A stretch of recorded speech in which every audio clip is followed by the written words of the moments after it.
결과물이고요. 첫 번째는 고객분들 입장에서 지금 솔루션을 선정하는데 굉장히 어려움이 사실 초기에 있으셨던 것 같습니다.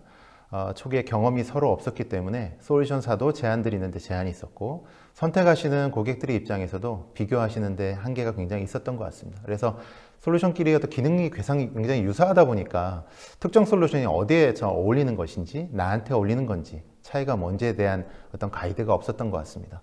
그리고 또 하나는 이제 역시 솔루션은 이제 예산을 통해서 결과를 ROI를 가져가는 것인데요. 그런 가격적인 면과 또 가지고 있는 기능적인 면들이 어떤 부분이 더 우리한테 중요한 부분인지에 대한 평가도 아직까지도 고민이신 것 같습니다. 그리고 어떻게 보면 작은 업무에 너무 큰 오버스펙의 어떤 제품들이 들어와 있는 경우도 많이 있다고 고객 스스로 얘기하시는 경우도 있었습니다. 네.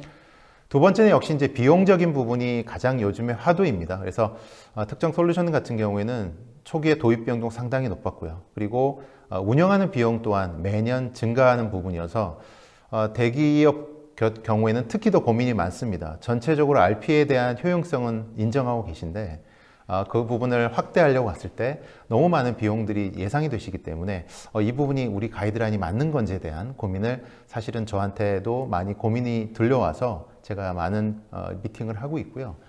두 번째는 특정 솔루션이 역시 락킹되는 부분도 우려하지 않을 수 없는 부분입니다. 세 번째로 본다면 역시 개발적인 부분인 것 같습니다. 개발과 운영인데요. 초창기에 솔루션사에 대한 경험이 부족한 뿐만 아니고 실제 구축했던 개발사의 경험들도 사실은 많이 없었습니다. RPA 특성이 제가 느낀 바로는 굉장히 업무 중심적으로 느껴지고 있습니다. 그래서 어떤 다른 IT와 IT 솔루션과 조금 다르게 각장 인더스트리별의 어떤 도메인에 대한 이해도가 굉장히 중요하고, 실제로 개발하는 개발자 입장에도 산업의 프로세스를 이해하지 못한다면 고객이 얘기하시는 말씀을 제대로 이해하지 못하는 거죠.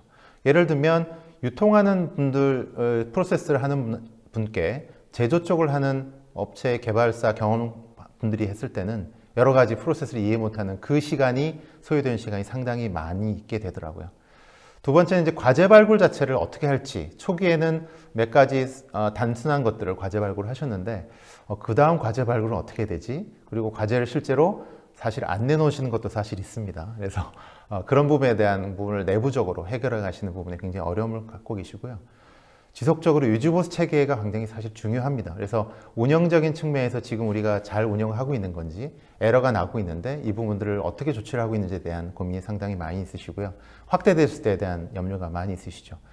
역시 가장 또 큰 부분은 BIT 그리고 현업 담당자가 이 현업을 담당하시는 분들한테는 여전히 어려운 툴이라는 부분이 제가 고객분들한테 받는 피드백이고 지금까지 어떤 페인 포인트, 애로사항이라고 생각됩니다. 네. 그래도 상당히 RPA들을 많이 도입하고 계신데 네. RPA도 상황에 따라서 이렇게 다른 형태로 운영되고 있는 거죠? 네. 이러한 어려움에도 불구하고 분명히 효용 가치가 있습니다. 그래서 지난 한국에도 2, 3년간 많은 RPA 프로젝트들이 있어 왔습니다. 잘 아시겠지만 한 번 더 좀 짚고 나가고 싶은 부분이 있습니다. RPA의 unattended라는 용어와 attended 용어를 잘 아실 겁니다. unattended라는 용어는 이제 무인이란 용어이죠. 그림에서 보시면 저쪽 방 안에 혼자 앉아서 일을 하고 있는 로봇이 보이실 텐데요. 회사로 본다면 24시간 365일 무정지로 돌아갈 수 있는 그런 일들을 하는 무인봇이라고 할 수 있겠습니다. 그래서 직원의 어떤 개입을 최소화하고 전사 업무 가능하고요. 백오피스에 적당한 대량 업무 처리, 신속한 업무 처리, 퍼포먼스에 굉장히 좋은 봇이라고 알려져 있습니다. 한국의 대부분의 RPA 프로젝트는 지난 2, 3년간 무인봇으로 해왔다고 해서 과언이 아닙니다. 네. 오늘 제가 말씀드릴 하나의 부분은 여기에 조금 더 관심을 한번 기울였으면 좋겠는데요. 어텐디드라는 봇입니다. 이 봇을 들어보셨는지 모르겠습니다. 그래서 옆에 그림에서 보시는 것처럼 여직원이 옆에서 같이 도와주고 혹은 같이 인게지를 하고 있죠. 같이 사람하고 같이 일하는 봇이네요. 맞습니다. 네. 그래서 어떻게 보면 RPA를 늘 얘기할 때 저희가 이제 개인 비서라고 얘기를 합니다. 마찬가지로 나의 개인 비서처럼 프론트 오피스에서 내 업무를 도와주고 데스크탑에 주로 활동이 되고요. 다양한 업무들을 처리할 수 있는 봇이 되겠죠. 이 두 가지를 제가 말씀드리는 이유가 있습니다. 실제로 전략으로 좀 넘어가 보겠습니다. 연결된 메시지인데요. RPA를 구축하는 지금까지 전략들을 보시면 나름 고민으로 컨설팅을 많이 받으시고 또 내부적인 벤더에서 제시하는 여러 방안들을 하셔서 성공리 많이 구축을 하셨습니다. 이제는 제가 말씀드릴 부분은 좀 더 확대돼서 본격적으로 RPA를 구축하시고 할 때 검토해야 될 부분이라고 생각이 듭니다.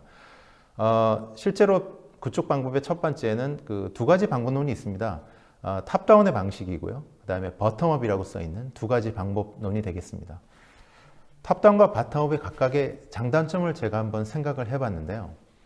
탑다운 방식은 기계 대 기계에 주고받는 프로세스의 연결점이라고 보시면 되겠죠. 프로토콜의 전달입니다. 결국 머신 투 머신이라고의 확단된 개념인 거죠. 로봇끼리 주고받는 거라 보시면 될 것 같습니다. 결국 24시간 돌아가는 그런 일들이 되겠죠. 버텀업은 조금 다릅니다. 아까 보셨던 그림과 같습니다. 사람과 인게이지한 사람과 기계 간의 커뮤니케이션 부분의 바텀업 방법이다라는 거죠. 이 부분이 왜 중요할까라는 겁니다. 버텀업 방식은 완전 자동화가 가능하다고 합니다. 무슨 말씀이냐면 버텀업 방식을 하기 위해서는 가장 기본적인 것이 가장 일을 잘 알고 있는 현업들의 데스크탑부터 자동화가 시작이 됩니다. 그러면 어떤 장점이 있냐면요. 과제들을 모으기가 쉽습니다. RPA 자동화 각각을 센터에서 어떤 업무가 자동화합시다라고 지정하지 않으셔도 각자의 업무를 자동화하고 싶은 욕구가 일어납니다. RPA를 통하면 스스로 자동화가 이루어지는 거죠. 그러한 자동화들을 센터에 모으면 전체 회사의 스탠다드화된 자동화가 만들어질 수가 있겠죠. 그래서 과제의 발굴이 굉장히 쉬워지고요. 엔드 투 엔드, 처음부터 전 직원 혹은 각 말단 직원부터 시작해서 센터로 가는 전체 공통된 회사의 기본적인 프로세스까지 전체 엔드 투 엔드의 자동화가 바텀업 방식으로면 가능합니다. 단점이 있습니다. 뭐냐면 관리가 조금 더 탑다운에 비해서는 조금 더 신경이 쓰입니다. 탑다운 방식은 관리가 굉장히 용이하고요. 구현이 장기가 소요되지만 무중단으로 할 수 있는 장점이 있는 거죠. 그래서 실제 한국에 이루어지는 모든 용어상으로 보시면 Unattended RPA, 무인 RPA, RPA로 부르는 용어들은 거의 다가 탑다운 방식으로 했다고 해도 과언이 아닙니다. 반면에 바텀업 방식은 오늘부터 주로 말씀드릴 RDA, 데스크탑, 로보틱 데스크탑 오토메이션 혹은 Attended RPA, 유인 RPA, 퍼스널 봇이라는 용어로 대별되는 부분이 바텀업 방식이라고 보시면 될 것 같습니다. 그래서 결론은 두 가지의 어떤 방법론을 조금 더 조합하시는 방법이 고객의 입장에는 훨씬 더 유리한 부분이 많다라는 말씀을 드리고자 하는 겁니다. 네, 그러면 탑다운 방식과 바텀업 방식을 같이 맞습니다. 추구하는 건가요? 네, 추구할 수 있고요. 각자의 저희를 포함한 다른 많은 벤더들도 이 두 가지 방식에 대한 제품들도 다 제공을 하고 있고요. 특히 저희는 바텀업 방식으로 먼저 출발을 하고 성공 사례를 많이 거두고 있습니다. 네. 네. 그러면 하이브리드로 해야 되는 거네요? 맞습니다. 그래서 그 뒤에 이제 하이브리드 용어를 잘 말씀하셨습니다. 네. 바로 연결이 되는데요. 뭐 전기차와 가솔린차를 쓰듯이 이제 하이브리드라고 저희 얘기하지 않습니까? 완전하게 100% unattended, 완전 자동화를 이루는 보스로 쓰는 경우가 있는 반면에요. 말씀드린 것처럼 사람이 적절히 인게이지해서 1년 360일 운영되지 않는 업무가 있을 겁니다. 예를 들면 일주일에 한 번, 한 달에 한 번, 이렇게 이루어지는 하루에 한 번 이루어지는 업무들을 굳이 365일 좀 무거운 붓에다 올려놓을 필요는 없겠죠. 그런 경우는 조금 더 저렴한 어텐디드 봇으로 배치를 할 수가 있을 겁니다. 그래서 하이브리드 전략을 저는 이제 명칭을 했고요. 각각의 어떤 그 비중치에 따라서 업무에 따라서 완전한 어텐디드와 혹은 부분적인 언어텐디드를 하면 충분히 효율적을 거둘 수 있을 거라고 생각이 듭니다. 하나 더 추가를 말씀을 드리겠습니다. 멀티벤더 전략이라고 하는 부분이 있습니다. 이미 한국은 전 세계적으로 저희 한국에서 한 2년 정도 글로벌이 먼저 추진을 많이 했었는데요. 여기 보시면 이 투표가 어떤 부분을 말씀드리냐면 코어 RPA로 하는 그 RPA 벤더들을 아마 우측에서 보실 수가 있을 겁니다. 나머지 벤더들은 어떤 벤더들일까요? RPA 벤더들입니다. 다요? 저기 있는 게 다 RPA 벤더인가요? 네, 이렇게 많습니다. 엄청나게 많군요. 네. 그러면 왜 한국에 저렇게 안 알려져 있지라고 생각이 들 텐데 코어 RPA 시장이 시기적인 부분 때문에 그런 것 같습니다. 네. 코어 RPA에 대한 중심의 어떤 시장들이 벌써 2, 3년 이루어졌다면 이제부터는 어떤 고민을 하셔야 되냐면 나는 BPM을 조금 더 중심적으로 하는 RPA를 가져가는 게 좋겠어. 나는 SAP ERP와 연동된 자동화를 했으면 좋겠어. 나는 AI와 연결된 비정형 데이터라고 하죠. 그런 데이터를 잘 가져오고 자동화할 수 있는 툴이면 좋겠어. 혹은 소프트모티브 같이 생산성이 좋고 어텐디드에 굉장히 강력한 RPA가 있으면 좋겠어. 우측에서 보시면 예를 들면 콜센터 쪽의 RPA에 관련된 이렇게 각각의 애플리케이션 중심으로 강점 있는 RPA들이 있습니다. 그러면 RPA는 IT팀의 주관이 한다기보다는 업무 담당하시는 현업에서 주관이 돼서 추진하는 경우가 굉장히 많거든요. 그래서 회사 내에 멀티벤더, 결국은 2가지 이상의 RPA가 존재하는 날이 올 것이고요. 이 부분이 부담을 가지실 필요가 없다는 말씀을 드리는 겁니다. 네. 멀티밴드 전략이라는 원래의 전략이 있고요. 굉장히 자연스러운 흐름이고 이 부분을 내부에서 활용하시는 부분이 훨씬 더 좋은 부분이고 이 부분을 이제 커버하기 위해서 포탈이라든지 이런 전략들이 그 다음 또 추가가 돼야 될 겁니다. 네. 네. 지금까지 RPA 구축의 어려운 점과 또 종류에 대해서 알아봤는데요. 국내의 고객 사례도 좀 소개해 주시죠. 네, 3가지 전략을 말씀드렸습니다. 이 전략에 의해서 한국은 추진을 해왔고요. 글로벌 같은 경우에도 소프트모티브 같은 경우에 전체적으로 저희 고객사가 약 8,000개 이상의 고객사를 확보하고 있습니다. 각 인더스트리별로 굉장히 많이 있는데 그 중에 이제 첫 번째 뱅킹 쪽에 하나만 들어보면요. JP 모건 체이스라고 잘 아실 미국의 이제 은행이죠. JP 모건 체이스 같은 경우에 말씀드린 그 3가지 전략을 충실히 따랐습니다. 무슨 말씀이냐면 버텀업 전략은 윈오토메이션을 전체 JP 모건 체이스가 1761를 쓰고 있습니다. 굉장히 많은 수의 데스크탑 RPA인데요. 관리하기 굉장히 어렵겠죠. 하지만 COE라고 하는 중앙 관리하는 부분을 통해서 4개의 도시에서 보스턴을 포함한 4개의 도시에서 중앙 관리를 버추얼 모션화해서 잘 활용하고 계시고요. 비용 대비 훨씬 저렴합니다. 그래서 JP모건은 윈오토메이션을 택했고요. RDA를.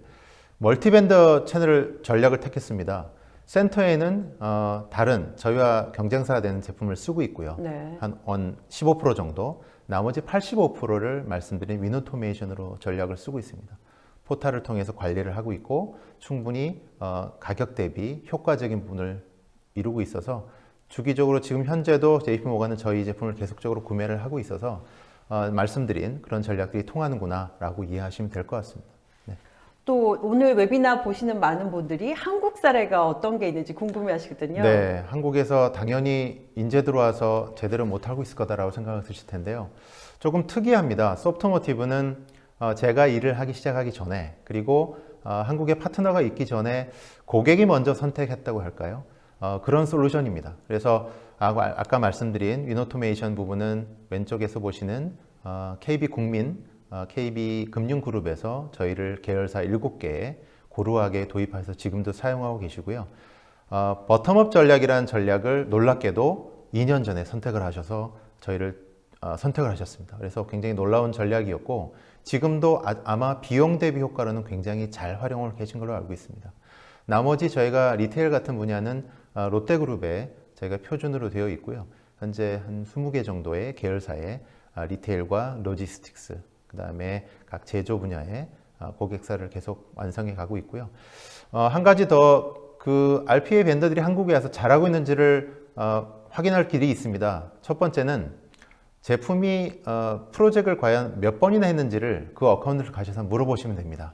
그래서 2차, 3차 프로젝트를 했다라면 그 프로덕트는 괜찮은 것이구나. 네. 또 그 솔루션이 그대로 그 개발사가 계속하고 있다면 그 개발사의 능력도 괜찮은 것이구나 확인할 수 있을 겁니다. 저희가 롯데 같은 경우는 벌써 3차, 4차가 들어간 것도 있고요. 저쪽에 그 S1이라는 그룹도 4차 프로젝트까지 하고 있습니다. 그래서 굉장히 성실하게 대규모의 많은 프로젝트를 다방면 넓게 지금 많이 하고 있지는 못하지만 성실하게 각각 프로젝트는 충실히 해가고 있구나라고 보시면 되겠습니다. 네, 우리가 몰랐던 소프트모티브가 네. 하고 있는 네. 많은 고객사들과 하고 있는 현황을 봤는데요. 그럼 지금부터는 소프트모티브의 RPA 솔루션에 대해서 조금 더 자세하게 알아보도록 하겠습니다. 네. 2가지 프로덕트 이름입니다. 윈 오토메이션, 굉장히 직관적이죠. 윈도우의 오토메이션, 프로세스 로봇, 프로세스를 로봇화한다는 굉장히 직관적인 2개의 프로덕트가 있습니다. 저희는 특이하게 저희의 장점 중에 하나인데요. 2가지를 옵션으로 제한합니다. 즉 개인화 솔루션이라고 하는 윈오토메이션을 단독으로 스탠더얼론 구매하실 수가 있고요. 기업용으로 할 수 있는 프로세스 로봇을 도입하실 수 있습니다. 그래서 개인으로 어텐드 들어간 말씀드릴 개인화 솔루션의 이 윈오토메이션이라고 보시면 될 것 같고요. 프로세스 로봇 안에도 사이드봇이라고 하는 또 어텐디드, 그리고 솔로봇이라고 하는 언어텐디드를 같이 가지고 있습니다. 두 개의 차이점이 뭘까라는 부분인데요. 두 개의 차이점은 하나, 매니지먼트 차이만 있습니다. 그래서 개발 툴이라든지 로봇은 모두 윈오토메이션 가지고 있고요. 업무 제한이 없이 충분히 활용할 수가 있고요. 전 세계에서 아마 가장 많이 데스크탑 RPA로 적용이 된 제품이라고 보시면 될 것 같습니다. 왜 굳이 두 가지 프로덕트를 나눠서 제안을 하느냐라고 질문을 많이 받습니다. RPA를 적용할 때 빅뱅으로 하시는 케이스가 많이 없죠. 네, 그래서 시행착오를 줄일 수 있습니다. 가장 쉽게 뭐 데스크탑에 인스톨하면 바로 RPA가 시행이 된다고 보셔도 과언이 아니고요. 작은 프로덕트부터 시작해서 작은 업무부터 또 개인 일반 직원부터 시작해서 적용을 RPA를 활용을 하고 그 부분을 프로세스나 프로그램의 개선이 없이 센터로 서버급으로 전환이 가능하다라는 부분을 보시면 이해가 되실 것 같습니다. 네, 그 RPA 구축을 위한 무료 오픈소스 그 프로그래밍 언어도 있다면서요? 네, 최근에 저희가 조금 더 시장 확대나 지원을 위해서 하나 만든 획기적인 제품이 있습니다. 세계 최초이고요. RPA용으로는 오픈소스 랭귀지로는 처음입니다. 로빈이라고 하는, 로빈이 새 이름이죠 아마. 그래서 새 그림이 있는데요. 오픈소스입니다. 그래서 충분히 오픈소스라는 용어를 잘 아실 거니까 활용하실 수가 있고요. 마이크로소프트 기반이고 멀티벤더 호환 가능하고요. 그 다음에 저희가 자체적으로 만든 개발 키트를 SDK를 제공을 드립니다. 뒤에 설명을 드리겠지만 향후에는 아마 다른 제품과 연동까지도 가능할 것이고요. 윈오토메이션이 그 각 사용자의 어떤 친화적인 개인 툴이라고 하면 또 프로세스 로봇은 엔터프라이즈급의 거버넌스도 맞추고 컴플라이언스 맞추는 엔터프라이즈급이라고 보여지고 로빈은 오픈소스입니다. 그래서 저거의 장점은요. 향후에 개인화를 할 수 있다고 보시면 될 것 같습니다. 그래서 각각의 프로덕트에 어떤 올인되고 하는 부분이 아니고 나한테 맞는 RPA를 만들 수 있다. 그렇게 보시면 가장 심플하게 이해가 되실 것 같고요. 저 부분은 뒤에 조금 더 저희가 어떤 지원을 할지를 소개를 드리도록 하겠습니다. 이 부분이 저희로 봐서는 올해 안에 조금 더 집중할 부분으로 보여집니다. 네, 앞서 장표에서 아까 수많은 한 20개는 넘는 RPA 네, 벤더들의 현황을 보여주셨는데 그럼 소프트모티브만의 차별점? 네. 그게 가장 중요할 것 같아요. 네, 그 부분이 네. 굉장히 중요하게 제가 말씀드릴 부분이 키 메시지이고요. 뭐 사라 버넷이라는 분 같은 경우에도 RDA 말씀드릴 어텐디드에도 굉장히 좋아 있는 분 같아요. 언젠가 이 부분이 올 것이다. 이분이 아마 에버레스트에서 분석하고 계신 분인데요. 장점은 요약해 보면 이렇습니다. 높은 가성비입니다. 그래서 감히 저희는 리스트 프라이스 대비로 일단 비용적인 부분을 고민하시는 분들에 대해서는 저희는 충분히 대응을 할 수 있을 것 같아요. 4 내지 50% 충분히 제가 가격을 저렴하게 제공드릴 수 있을 것 같아요. 효과적인 부분인 거죠. 그래서 퀄리티를 낮다고 보실 필요가 없을 것 같습니다. 충분히 말씀드린 것처럼 어텐디드와 언어텐디드를 구분하면서 효과 대비로 할 수 있는 부분 방안을 제시드린다라고 말씀드리고 결국은 비용이 40에서 50은 충분히 줄일 수 있다라고 보시면 될 것 같습니다. 우위 기능으로는 세 가지가 있습니다. 동시 기능이라고 해서 컨커런시라고 하죠. 동시에 봇은 한 개의 일을 처리할 때 순차적으로 하게 되어 있습니다. 저희 봇은 유일하게 동시에 처리가 가능합니다. 그래서 컨커런시를 하고 있고요. 이 부분은 충분히 테스트를 통해서 실행이 되는지를 확인할 수가 여러 있습니다. 가지 업무를 동시에 한다고요? 네, 원래 봇은 순차적으로 처리를 그렇죠. 합니다. 네네. 네, 다만 저희 유일하게 동시 실행이 가능합니다. 멀티태스킹이 되는 봇이라는 맞습니다. 건가요? 멀티태스킹이 네. 되는 친구입니다. 여자와 같은 봇이네요. 남자 남자들은 아닌가요? 멀티태스킹이 잘 안 된다고 예. 하더라고요. 알겠습니다. 노력하겠습니다. 하드웨어를 절약할 수 있습니다. 무슨 말씀이냐면 보스택이라고 하는 저희 옵션인데요. 옵션이 아니고 기본 주어진 디폴트로 주는 펑션인데 봇 하나가 하드웨어 하나에만 설치되는 거 알고 계신가요? 그랬나요? 네, 그렇습니다. 네네. 그 데스크탑 하나, 서버 하나에 봇 하나밖에 설치가 되지 않습니다. 저희는 한 서버에 봇이 멀티로 탑재될 수 있습니다. 최대 몇 개까지? 그 부분은 하드웨어의 성능에 달려있겠죠. 네네. 그래서 저 부분은 하드웨어를 줄일 수 있는, 또 공간을 줄일 수 있는, 뭐 전기가 걱정되신다면 전기를 줄일 수 있는 그런 포인트가 될 수 있겠죠. 예외 처리란 부분이 실제 쓰시는 분들은 굉장히 잘 아실 텐데 굉장히 중요합니다. 에러가 났을 경우에 대비한 개발 부분에서 좀 더 작은 부분부터 액션 단위로 할 것이냐, 블록 단위로 할 것이냐, 아예 처리하고 여러 번 처리하게 할 것이냐 이런 부분이 사실 중요한데요. 그런 단계를 4단계로 나눠놔서 조금 더 세밀하게 관리할 수 있다라고 보시면 될 것 같고요. 글로벌 포지션 제가 말씀을 드렸고요. 개발 방법론은 드래그 앤 드롭 방식입니다. 그래서 저희가 봐서는 노코딩으로 현재 운영하고 있고 충분히 현업분들이 쓸 수 있는 방식이 저는 드래그 앤 드롭 방식이라고 생각이 들고요. 오픈소스 랭귀지 지원을 드려서 로빈을 통해서 자체 기능을 충분히 개발할 수 있다고 말씀드릴 수 있고요. 향후에는 솔루션에 대한 커스터마이징 가능합니다. 네. 그러니까 로빈을 통해서는 네. 좀 더 코딩을 하실 수 있는 분은 훨씬 더 확장된 기능을 쓸 수 있는 거네요. 네. 오히려 엔지니어 분들은 좀 더 로빈을 관심을 기울이시면 아마 많은 기능을 스스로 만드실 수 있고요. 소프트모티브 같은 회사가 저 부분 나올 수 있지 않을까요? 네. 사실 이제 RPA는 아까도 말씀하셨다시피 현업에서 쓰기 때문에 개발자가 아니란 말이죠. 네. 그래서 교육이라던가 기술 지원이 참 중요한 문제인데요. 그쪽은 어떤가요? 맞습니다. 그래서 교육에 대한 부분을 저희가 좀 여러 가지 준비를 좀 해왔고요.